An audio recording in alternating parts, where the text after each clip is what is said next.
This idea of ahad, one. There's one of the great writers on Islamic theology in Pakistan, actually, Rafi'uddin, Dr. Rafi'uddin, commenting on this surah, said something amazing. And I really appreciated it because I think for modern audiences, this kind of stuff needs to be said and heard. Allah created the human being with the knowledge of Himself.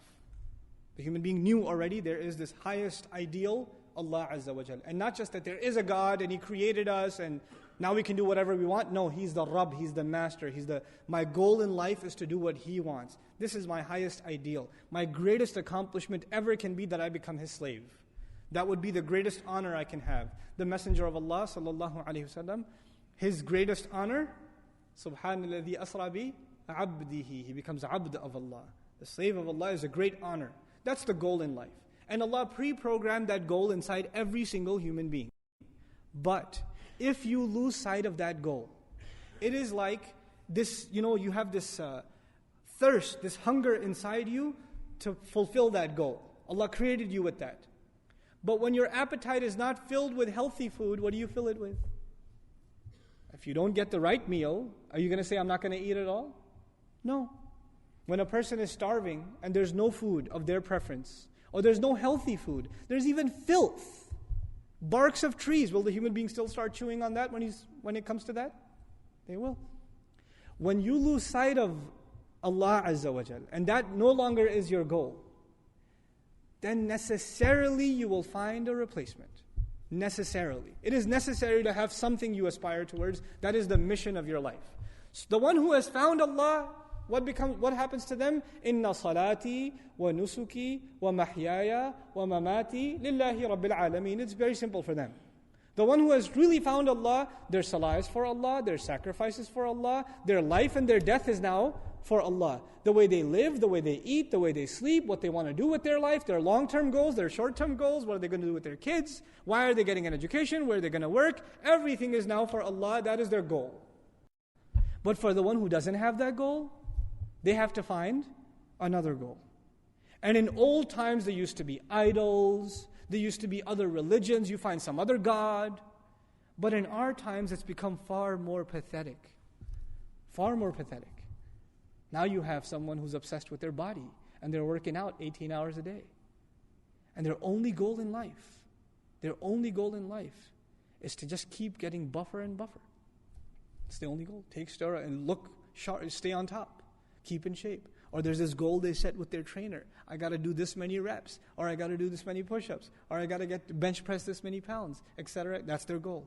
That has become their ilah. For a person that their life has become about money. Have you met people? They cannot talk about anything except their work. They can't. Yeah, I work at this company, I do this.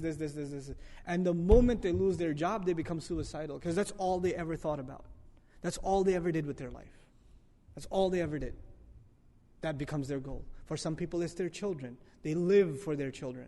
They do everything for their children. Day and night they think about their children. There is no other thought running in their mind. There is no other goal before them than their children. That is all they run after. When you don't find Him, you will find something else. You will find something else, and you will run after it.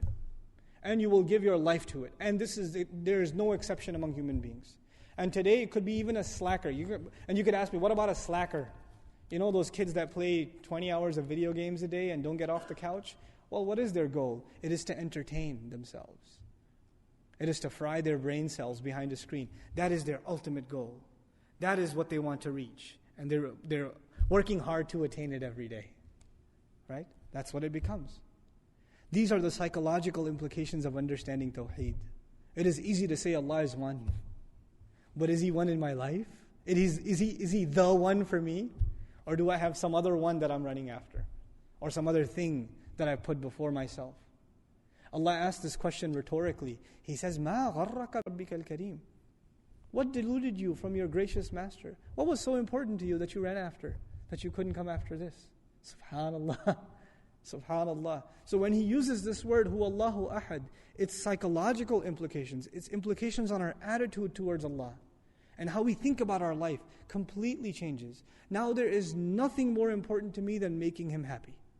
Nothing more important to me than Him being pleased with me. Nothing more important to me than He forgiving me. Nothing more important to me that He would talk to me on the Day of Judgment telling me that I'm successful. He will look towards me. I will not be from the ones He turns away from.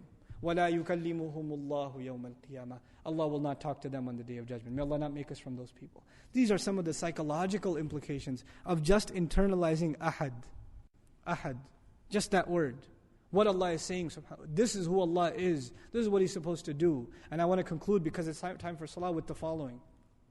This is I can't quote Iqbal because I'm terrible at Urdu, but I'll tell you the meaning of the verse. Okay?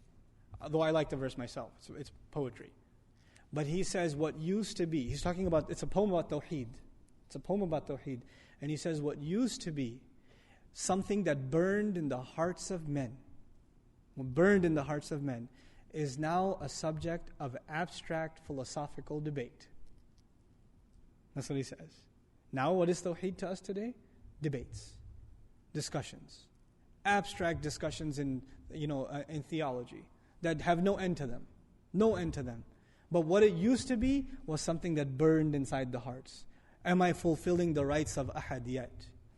Am I doing justice to that ahad yet? May Allah make us of the people of Tawheed. May Allah give us in our hearts what burned, the likes of which burned in the heart of Ibrahim alayhi salam and the Messenger of Allah and the Sahaba radiallahu anhum ajma'een. We'll continue the dars on Surah Ikhlas.